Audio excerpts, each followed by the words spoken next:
chegou a hora da entrevista do dia com a Denise Campos de Toledo. Eu converso agora com o André Werner, que é deputado estadual pelo PSB de São Paulo. Deputado, boa noite. Boa noite a todo mundo que está acompanhando o jornal.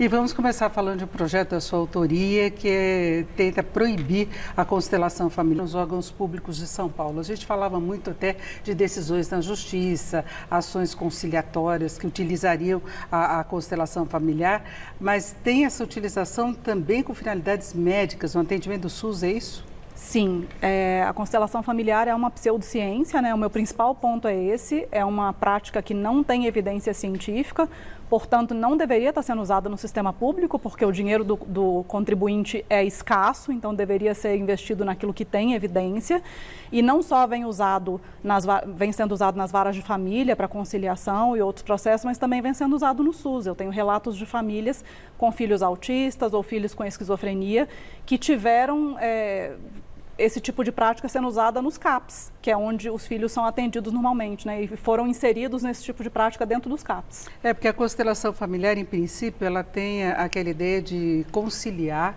e de descobrir por que a pessoa tem determinados problemas, né? Então, agressividade, pensando numa ação judicial.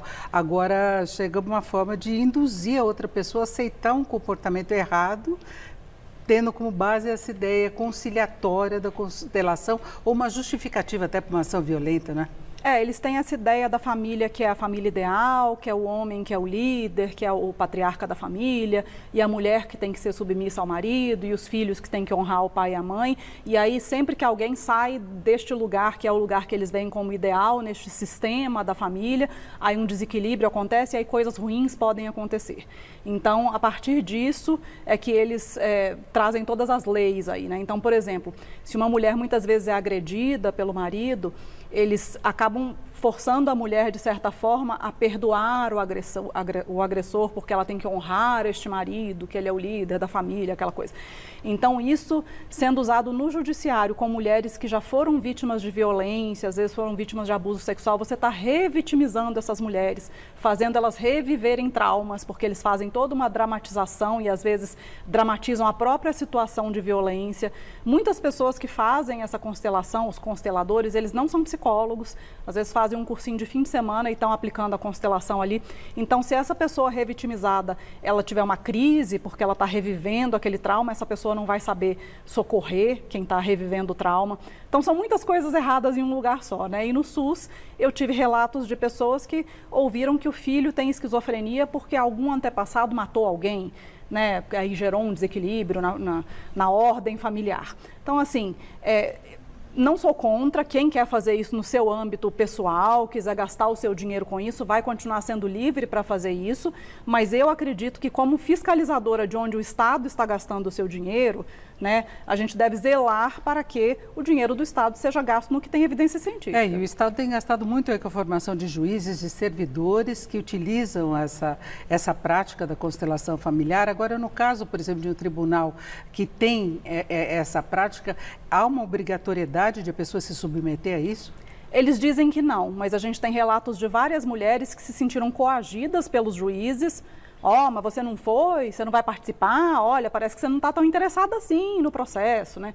Então, elas se sentem coagidas quase como se elas fossem ser prejudicadas no processo de guarda de um filho, no processo de pensão alimentícia, porque elas não quiseram participar da sessão de constelação familiar, né? Então, tem vários relatos nesse sentido. Agora, a tramitação também não está tão fácil assim em relação ao projeto e tem um abaixo-assinado até para a população apoiar esse projeto, não é? Sim, tem uma petição no meu site, que é o andreawerner.com.br, para que a população apoie, porque a gente teve inicialmente um parecer contrário do relator na CCJ, que é a Comissão de Constituição, Justiça e Redação na Alesp, mas ao mesmo tempo a gente tem um outro parecer, um voto favorável de outro deputado da mesma comissão. Então eu estou tentando negociar com os outros deputados, explicando para eles, porque a verdade é que a maioria não tem um conhecimento profundo sobre o que se trata a constelação. Porque quando você fala de um deputado que é conservador, quando ele olha no raso, parece uma coisa bacana, esse negócio de, mas tem a família tradicional, o marido, a mulher que é submissa. A tentativa de conciliação. Exatamente, e tal, né? Mas aí quando você explica,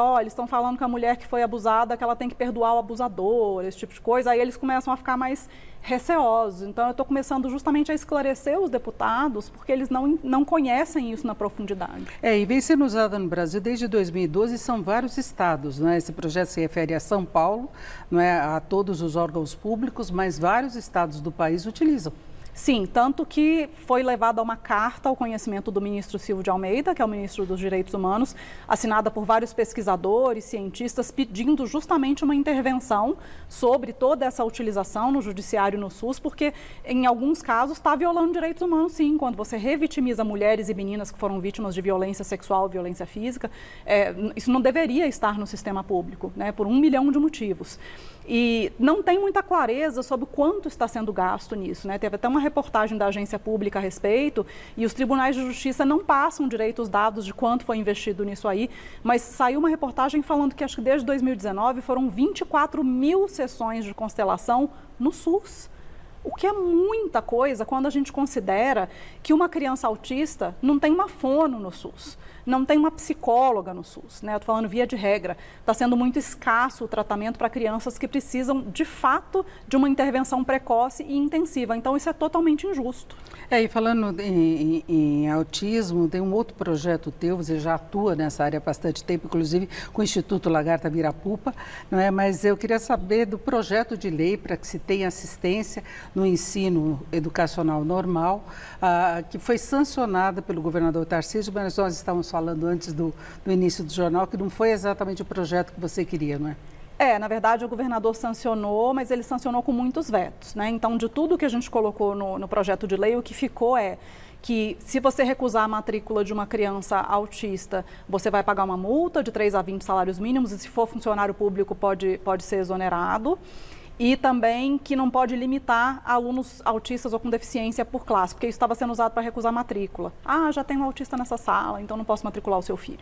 Então, a gente colocou isso. Mas tinha muitas outras coisas importantes no projeto de lei, porque o que a gente queria é que crianças com outros transtornos do neurodesenvolvimento, o nome é complicado, mas eu explico, coisas que não são deficiência pela lei, do tipo transtorno opositor desafiante, TDAH, dislexia, descalculia. Essas crianças, pela lei, elas não são público da educação especial na perspectiva da educação inclusiva. Portanto, elas não têm direito, pela lei, aos apoios dentro da sala de aula. Uma adaptação de material, uma adaptação de currículo, usar a sala de atendimento educacional especializado no contraturno. E essa lei daria direito a isso, mas esse artigo foi vetado, juntamente com outros artigos que eu considero muito importantes. Agora, quando se fala de acompanhamento especializado, então se refere também a materiais, não seria apenas de uma pessoa prestando assistência educacional? Não, são todas as adaptações que aquela criança ou adolescente precisa para poder ser de fato incluído e aprender em condições de igualdade com os colegas na sala. Isso inclui tanto o profissional quanto as adaptações que são necessárias naquele ambiente. Então, com essa lei sancionada, agora tem que partir por um novo projeto para tentar complementar isso? A gente vai ver agora como que a gente vai agir. Eu estou tentando uma conversa com o governador, porque infelizmente eu não consegui essa conversa antes da sanção do projeto. Então eu estou tentando esse diálogo para ver se a gente consegue reverter alguma coisa com a regulamentação, porque vai vir o decreto de regulamentação e talvez a gente consiga dar uma flexibilizada em alguma coisa no decreto. Mas a gente está pensando em como a gente consegue agir para essas coisas que ficaram de fora e que eu considero bem importantes via outros meios, né? E é fundamental para uma parcela importante da população que tem essa assistência no ensino normal, não é? Que não tenha um ensino especializado, mas que tenha acesso como qualquer aluno. Sim, a gente fica muito preocupado porque a verdade é que a lei não vem sendo cumprida, né? A lei garante que os autistas, eles têm direito a um acompanhante especializado em caso de necessidade, ela garante que vai ter essas adaptações, mas a gente sabe que as prefeituras muitas vezes não investem na contratação desses profissionais, que muitas vezes as formações continuadas que estão sendo dadas para os professores dizem o contrário do que está na lei, dizem que não pode adaptar porque isso é excluir, que não pode contratar um acompanhante porque isso é exclusão. Então está tudo ao contrário do que deveria ser, né? É isso, eu agradeço muitas informações da Andréa Werner, que é deputada estadual pelo PSB de São Paulo. Progresso nos seus projetos. Muito obrigada. Muito obrigada. Com vocês.